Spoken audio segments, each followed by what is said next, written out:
এই মাইনুল, তোমার নামে কিন্তু আমি অফিসে প্রচুর কমপ্লেন শুনতেছি। তুমি নাকি মানুষের 10 টাকা দিলে পরে 5 টাকায় মেরে দাও। বিভিন্ন জনে বিভিন্ন ধরনের কথা বলতেছে, ব্যাপারটা কি? না স্যার, এগুলো কিছু না, সব ভুয়া কথা। আচ্ছা ঠিক আছে, আমি বুঝতে পারছি, সমস্যা নাই। এই যে দেখো, 2 টাকা 2 টাকা 1 টাকা, এখানে 5 টাকা আছে। যাও তো আমার জন্য একটা ললিপপ নিয়ে আসো। আচ্ছা ঠিক আছে স্যার, নিয়ে আসতেছি। 5 টাকা নামে একটা ললিপপ দেন তো।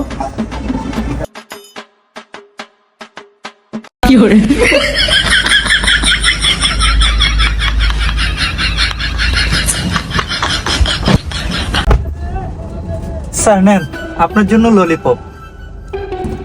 যাক, ললিপপটা নিয়ে আসছো না, 5 টাকা দাম।